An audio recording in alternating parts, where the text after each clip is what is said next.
Welcome to the Voice of Retail podcast. My name is Michael LeBlanc, and I am your host. This podcast is produced in conjunction with Retail Council of Canada. Meet Sabir Semerkant, an e-commerce consulting guru with 25 years in e-commerce and over $1 billion in revenue growth to his credit. Sabir shares his insights into his framework, which unlocks 2x to 10x growth for any e-commerce business with product market fit. Let's listen in now. Sabir, welcome to the Voice of Retail podcast. How are you? Thank you, Michael, for having me. Where am I finding you today? I'm from New York. The weather is getting a little bit nicer now. Yeah. It was very cold. Now it's getting starting to experience some spring weather, not even summer yet. Yeah, it's a little bit delayed for sure. I'm in Toronto, so kind of a similar pattern. Oh, very similar. Yep. Plus or minus a couple of degrees. Now, where'd you grow up? I grew up in New York. I've been in New York all my life. Got married here, had kids, and I was lucky enough to have twin kids, nice. A boy and a girl.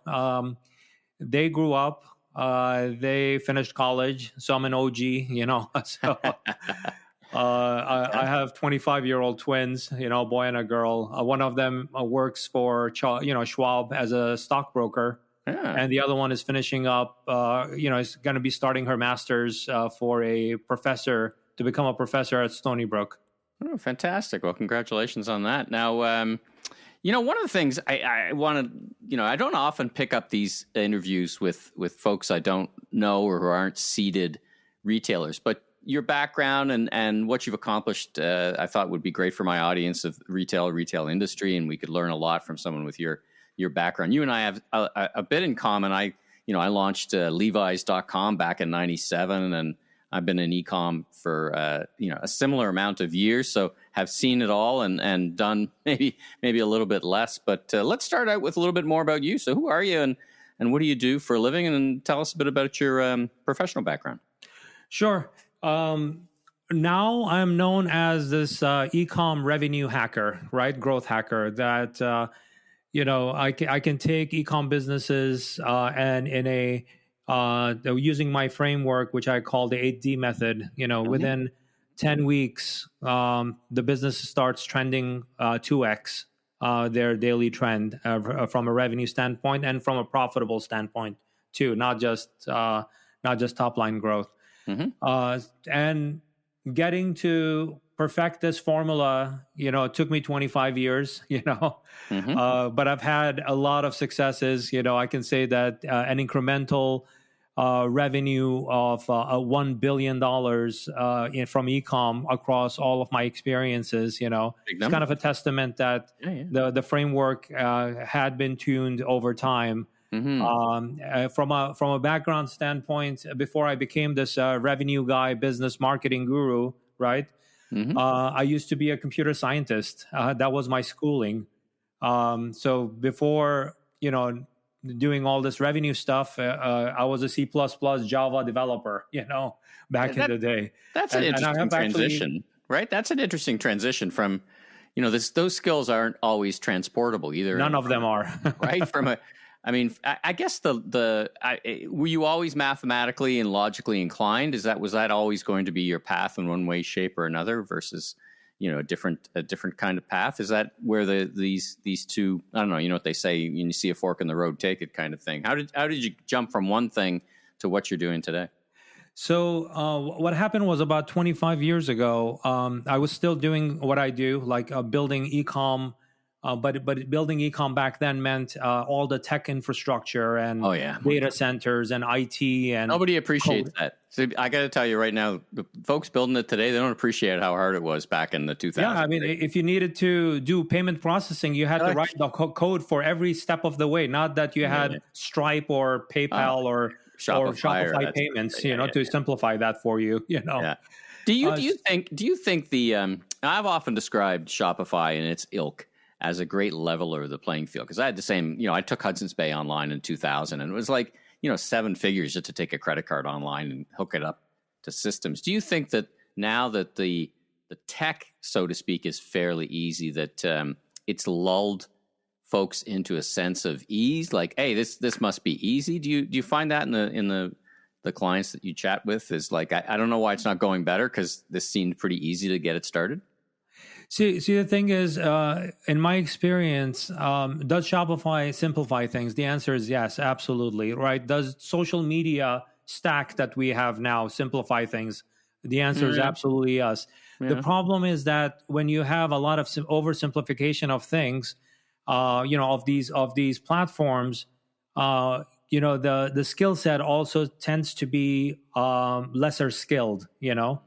I'm trying to compare the developers from the 90s or 2000s to the current developers. Is completely a different world right Yeah. now, Yeah. Yeah. even from a developer standpoint, right? Right. I mean, back in the day, I would not call somebody who did HTML, CSS a developer, but they call them developers now. Remember when Uh, we were? You remember when we were called webmasters? Do you remember that term?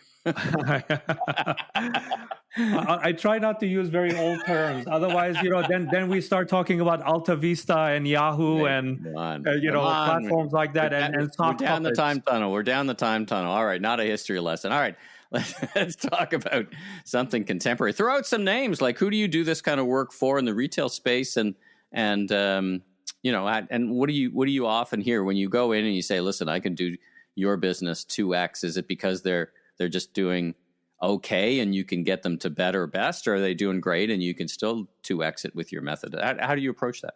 So typically, right now I have so the 8D method is the framework, and the implementation program is called Rapid 2X. So when people apply to be part of the Rapid 2X, founders, like Shopify store owners, when they apply to be part of the program, we do have some minimum criteria. We look at 500K per year, all the way up to 5 to 10 million. That's for the Rapid 2X program. That's our sweet spot. Where we can. You got to already be up and going. In other words, you got to be making some money. You already got to have a system, and you're just looking to grow. Yeah, product market fit is the biggest one, right? I mean, you have been selling your product. You have iterated several times. You figured out that the tomato sauce you were putting into that jar was not the right jar. You figured some of those things out initially, and that's what you learn in the first 0 to 500K. And you figured out that you really need to hire the right people, right? That's a big one I want to call out, right? Because most business owners, when they start and launch their business from when they're in that early stage, and even from 500K to $1 million, I see this. They go with the cheapest talent that they can get, instead of looking at the best talent they can afford. That's a very different philosophy, right? So that's a very big mistake that I see a lot of business owners do. And it's not, I'm not, trying to belittle any of the platforms. I mean, I use them also myself. Like, the example would be, they find even on a platform like Fiverr, they find the cheapest provider, Yeah. Instead of finding the best provider. It's easy to find a $5 creative, but you get what you pay for, right? I mean, or they, some of them, they do go up to Upwork. That's a little bit better platform to find better talent there. Or they go into LinkedIn and try to find the right people, or they look in their network, right? Instead of like looking out, and there's a reason God gave us Google, right? So that you could Google and find people who are, initially when you have that call with them, you go like, oh my God, I'm going to be hiring a paid media agency for, I don't know, $3,000 a month. I can't afford that. It's like, no, I mean, your business can't afford you spending low money on it and not getting any results. And you know what, Michael, what's ironic about that is they do that iteration so many times that if they had not done that, right? I mean, the bad decisions of like 4 or 5 times hiring the wrong people and damaging the business and damaging the brand, they could have gone with that person who was a bit more expensive, from their perspective, but the person had a pretty deep scars on their back and experience, to bring to the table. So here's a question for you: why did God invent the platforms? If God invented Google, I mean, it feels like, talking about leveling the playing field. When again, not a history lesson, but back when the platforms were first out there, you could gain advantage by becoming very good at it. Not everybody was there.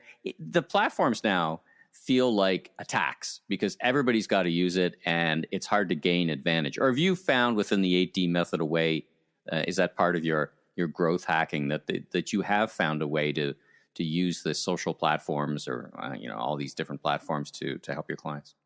Yep. So the 8D actually stands for 8 dimensions of e-commerce. So we paid media is a sub dimension within a dimension of performance optimization.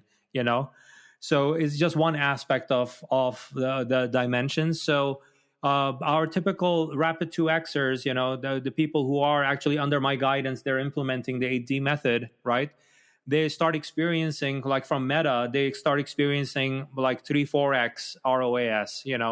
They on Google Ads, it's even higher, like 6 to 8x. These are ridiculous returns, by the way, right? Mm-hmm. Because most, if you've ever heard from paid media agencies, for them to get ROAS of, 1.5 to 2, they start celebrating, right? Mm-hmm. For me, 1.5 to 2 means that you're just, breaking even, and you're heavily relying on follow-up sale, right, or purchase, so that over a lifetime value, you can get, you can even out that ROAS over time and reduce your initial cost per acquisition. Yeah. But the thing is, in the long run, right? In the long run, we're all, whatever. But yeah, you've mentioned the 8D platform a few times. So why don't we just establish a framework of awareness? Talk about, hit the high points. What are the we just figured out one of them, but what are the other things, those moving parts to your platform? So the very first dimension, which has 3 major parts in it, but the first dimension is called performance optimization, right? That you typically take care of in the first 3 weeks of the program, right? And performance optimization has to do with site and landing page optimizations, customer segmentation, email marketing, SEO, all the organic channels, right? And then you jump into paid media ads. So in the first 3 weeks of the program, I can tell you, even in the first week, which is the site optimization and landing page optimization, typically, our rapid 2Xers get between 40 to 60% increase in their revenue in the first week of optimizations. And that's it sounds like a bit. First step is kind of a bit of an audit. Let's get the basics right. Is the first step. Is that a fair statement? No, a quick audit. So the audit is done primarily through like GT metrics or page speed tools, right? Mm-hmm. Because the thing is, if your site is slow, and I'll tell you what slow means in my context, what do you think, Michael, is the consumer attention span in 2024? It's like a goldfish. It's very short. It's very short. Seconds. Okay. I remember it used to be 6 seconds. It's probably more like a 1. Wow, 6 seconds was 90s, man. Yeah, I know. It used to be back in the day, 6 seconds. It was probably like a minute, second and a half. What's your experience? So this has been proven, and Rapid 2Xers prove this on a daily basis, basically. The attention span is 1.7 seconds. And that's thanks to 3 major apps. The first one being TikTok, second being Instagram Reels, and third being Amazon app, right? Mm-hmm. If not only your page needs to load fast, it needs to also make the point fast within 1.7 seconds, because people, what do they do? In case of e-commerce, it's called bounce rate, right? They just bounce or exit, right? In case of TikTok, they just go to the next thing in the TikTok Reels, right? So the attention span is 1.7 seconds. So the very first task, or the very first week, the first task that we focus on is, if you run your GT metrics report and you see your site is scoring E, F, D, that's pretty typical of Shopify stores, right? That means, and it's taking your homepage or product page or collections page or category page, right? It takes them 30 seconds to download. People that you can see, you're asking for consumers to have 30 times the patience that they have. They're not going to wait. So if you're wondering, like, why is my conversion rate low? Why is my ROAS low? Why is my email, people are clicking on my email, they come to my site, why aren't they converting? Why is my email list not productive? The thing is, it's none of those things on the other side of the equation. The issue is your site. Your site needs to be fast. It needs to be responsive as quickly as possible. And that 1.7 seconds you should prioritize mobile first. It has to be mobile first. Gone are the days, Michael, when, remember the term mobile optimized? Yeah, That's a very old terminology. So mobile first is what you need to do. And if your majority of your market is US, it's iPhone first, not even mobile first. It's iPhone first. Yeah, that probably extends to North America. I think once you get to Europe, you get into the Android platforms. But absolutely, it's really about iPhone. So you're kind of in a battle for attention. That, in some ways, that's nothing new. I mean, TikTok and Insta Reels, these things are fairly new, but you see those as an accelerant, I guess, in attention span, amongst other things. It's also like just there's a lot of competition out there, so people are going to bounce around. Yeah, is that so? Tell me a few more of the 8D method kind of points of differentiation. So after you optimize these three areas I just mentioned, like even paid media is part of that optimization also, like so segmentation, not having the right signals, like not getting results from Performance Max or Advantage Plus. Those are the starter campaigns that you could be running, right? But if you're not giving it the right signals, you're not going to get the right results. So that's part of the optimization. So before you even touch your creative, keeping all things the same, right? Same creative, same ad copy, just making some certain tweaks to your paid media, you see your ROAS like skyrocketing, So, and then a question for you on paid media. What are you thinking of this? A lot of the big retailers, it's starting with big retailers, are going the retail media networks, right? Take your money off the platform, spend it with us. The end of cookies. You're better off spending those dollars on, Home Depot's orange media, and they say spend it on HomeDepot.com or .ca. Are you folding that into your model as well for some of your clients? No, I mean primarily we start with the platforms themselves, and then when we look at the channels or marketplaces to kind of extend out after, because the audience is still on Google. The audience is still on Meta, right? So that's the primary places that you have.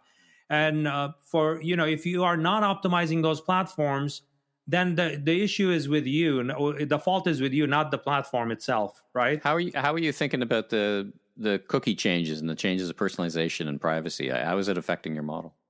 So when it comes to the pixel dying, right? I mean, the last beacon of it is going to die by end of June, which is in the next 2 weeks, right? When we are recording this, like in the next 2 weeks, it's going to be gone pretty much. That's the last beacon of it. First nail was the first nail on the coffin. On that coffin was iOS update, and then incrementally just got worse. And now you have this, with the Chrome update that's coming up, that's going to be completely dead, right? Yeah. So, but you have, the platforms have pivoted to conversion API, and where Shopify can communicate, server to server, exactly what's happening, right? So that's that part of it. If you have not done that yet as a brand, and your audience members who are like running their Shopify stores, or they're running Meta ads and stuff like that, they need to switch over to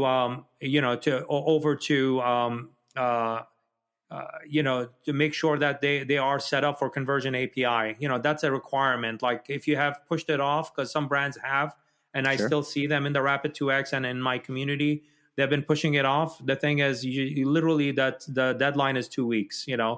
So they should get that done. And on top of it, don't just depend on the platform itself. Like Google has Google Ads analytics, and Shopify has its own analytics, and Meta has its own analytics, right? Also get a third-party tool that gives you better picture of your attribution. Tools like AdBeacon or Triple Whale or Northbeam. These are excellent tools that look at true attribution, so that when you are making optimizations to your ads, you're not depending on the native reporting, which could, I see it being, in case of Meta, it's over-reported for attribution. In case of Google, it's under-reported for attribution, meaning that Google takes less credit for their conversions, and Meta takes more credit for their conversions, But it's not one or the other. You just need to know the source of your truth, when you're looking at multi-attribution. So, having a tool like Triple Whale helps with that kind of a thing, so that you're intelligently allocating your money towards the right campaigns, towards the right platforms, and not misallocating it because the results that you are looking at on those portals are giving you, the wrong signals, Okay. So what's next? To continue through your model. You've optimized what's your landing pages. You've got your, whatever tweaks you've needed to do, or major fixes, I guess you could say. So you've now got an orientation speed. You got a need for speed. You got an orientation for speed. You're kind of realigning. You got your metrics together. You have your segmentation. Your emails are designed better, right? From how you should be promoting. Say more about like what's email. I love email marketing, and of course, I'm sure the listeners also do as well. The retailers, because it's years ago it was like email was going to go away. It's a wonderful tool. What's the three most important things that your email has to do? Is subject line still important? Is what is it? Take me through the three most important things. Before you even design the email, what's the most important thing is this a targeted email, and are you sending it to a specific segment, right? So relevance is the key. Relevance is key. The first thing. Forget about, later on down the line, then you work on your subject line to get better open rates, your time of day. When should we schedule this email? Should we run the content through a spam, whatever, right? Mm-hmm. Those are later in the process. Like the first thing, is this a relevant email that I'm sending to this relevant segment of my audience, right? Mm-hmm. Is this an active prospect or a lapse prospect? Is this a active customer? Is it a short lapse customer? Is it a long lapse customer? How much did they spend with me? Are they one-hit wonders that they only purchased one time because because on one side of it, we were celebrating that our ROAS from Facebook was so great, right? But then we got one-hit wonders. One-hit wonders are customers that only purchase one time in their lifetime with your brand. Or high returners, right? Does your model take into that in the algorithm? Because, that's operational. So if they are high returners, meaning that they're returning a product, or they return back to your brand to purchase more. I mean returning a product, because when I ran this, when I was a CMO, it dramatically changed the segmentation and the math, because you could derive a lot of sales, and if they just, they had an incrementally high return rate, and you close that loop, you found your segmentation was very different, because they weren't profitable customers. You were just churning. Yeah, identifying your exclusion segments are also key, right? Mm-hmm. Certain categories, like you mentioned Levi's earlier, right? So if you are in fashion or you're in shoes, for example, the return rates are ridiculous. It's very high. Margins are good. Shoes. That's okay. Margins are good, though. That's the model, right? It goes back to catalog days, right? The model is high margin because people are gonna bracket, or they're gonna return, or whatever, right? But then I just worry sometimes, and I've experienced it, is you're driving traffic. At the one hand, you're getting more results, but your ROAS is only telling you 3/4 of the story. And if you just, if you're finding the wrong people at the wrong time, you wind up, going the wrong direction. So anyway, I'm just riffing on about the fullness of your aptitude for segmentation and your appetite for getting into that kind of level of detail, and then connecting those dots to kind of what you're driving, Yeah, that's a very valid point. Like, one of the things that I recommend for, when you're looking at your database, because the thing is, when I get involved with a brand, I don't know what sins you have committed as a marketer or a business owner, right? So all I can do is I can segment, I can create targeted campaigns, and I can tell you to run certain experiments, like a ridiculous offer to one-hit wonders, right? To see, are they going to, even if you give them the entire store, are they going to come back to buy from you, right? That's the question. Yeah. And they may not, right? Because I've had experience with gifters, right? They came to your site, they bought a product, they never buy again because it was a gift for somebody else. It wasn't a personal purchase. We always had some challenges going through the data and sorting gifters versus customers, because the gifters look like grifters, we used to say. But they're not. They're actually, they're a nice segment, but they kind of look and behave like they're not good customers, but their motivations are just different. You know what I mean? Or or your customers are actually the end consumer of your product, not your customer, because the customer could be a mom buying for her toddler, kid's age. It was grandmothers that would throw us off. And you know how we figured it out is grandmothers don't buy diapers. There you go. There's a tip for your next client is when they shop, they buy everything else, but they don't buy diapers. And we're like, aha, you're a grandmother. So there you go. There's a little tip for your next engagement right there for you. What about aunts? Aunts would follow the same model as grandmas. Yeah, but they yes, that's absolutely true. But they tend to be lower. Actually, they tend to spend more. It's funny anyway. We get into a micro segmentation until the cows come home. It's a lot of fun actually when you talk it through. So you've done all these things, and I think if you're if you're leading a digital e-commerce department, none of this is like how should I say? None of this will take you by surprise. What would take people by surprise within your method? They're like, I didn't think of that. When you talk about, we're back to Rogers and Peppers, relevance in email, relevance communication. But what would take them by surprise and go, we are not doing that, and we should be, and we didn't think of that? What kind of reaction, and what are those moving parts? When we go through that segmentation, especially, this is what I see in that first 3 weeks, like when they... the first is the site optimization. They don't think that speed is going to have such a huge impact on conversion rate and improve ROAS and bounce rate and everything.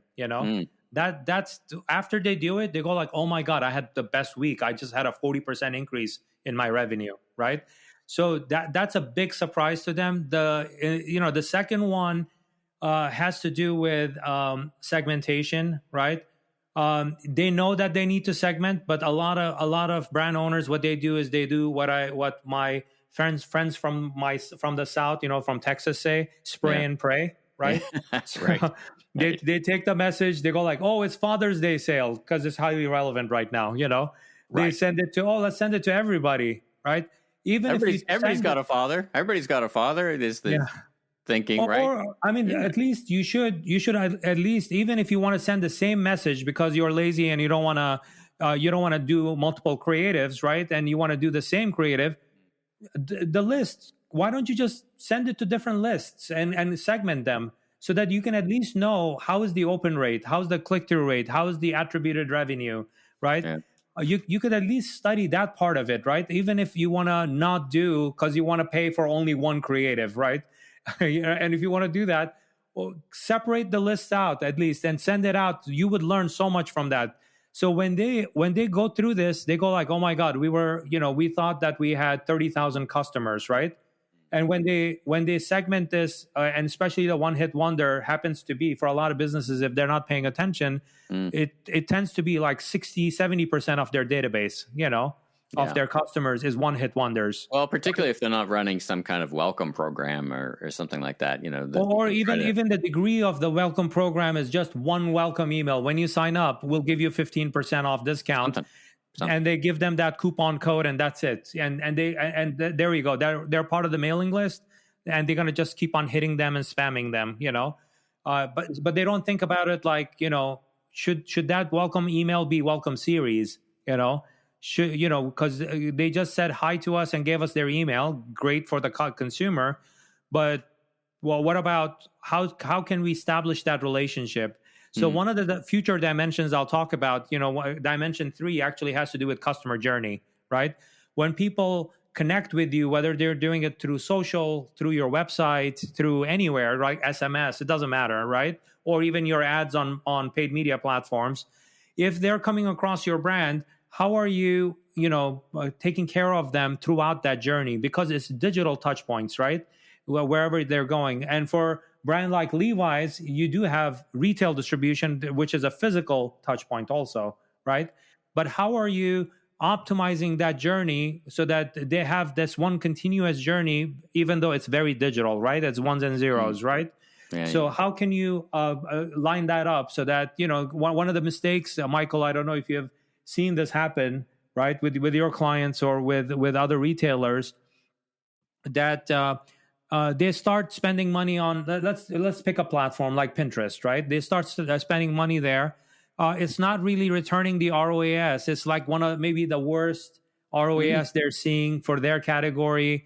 and they go like, you know what? Why are we spending this money? Why don't we just take this money and put it back into Google Ads or Meta or do some video content or whatever, right? Mm-hmm. And they shut it down. And I can tell you from my experience, when they do that, and let's say if this was a channel that was assisting with conversion, but it was not getting the final attribution, like the last click attribution to it, they just killed that one digital touch point. And it's highly likely the conversion rate and the ROAS of the other paid media channels is going to tank also. Well, it's a robust program. Where can folks go to learn more and see it in person? I imagine you're a LinkedIn type of fella, and you've probably got a website. Share with where people can get a hold of you. Sure. If they want to learn more about the AD method and the Rapid 2X program, I do have also a community. But the one place to go to is growthbysabir.com. So it's growth, BYSABIR.com. Fantastic. Well, and any other things you want to put in, white papers or whatever, I'll throw them into the show notes so folks can get to learn a bit. We've just scratched the surface, so much to do. But listen, congratulations on your success and building a model and helping the folks that are important to me, the retailers, and those that are listening. I'm sure we've learned something. And thanks for taking your time to join me on the Voice Retail podcast. Thank you, Michael, for having me. I had a great time. Thanks for tuning into this episode of the Voice of Retail. If you haven't already, follow on your favorite podcast platform so new episodes will land automatically each week. And be sure and check out my other retail industry media properties, the Remarkable Retail Podcast with Steve Dennis and the Global eCommerce Leaders Podcast. I'm your host, Michael LeBlanc, Senior Retail Advisor, Keynote Speaker. If you want more content or chat, follow me on LinkedIn. Safe travels, everyone.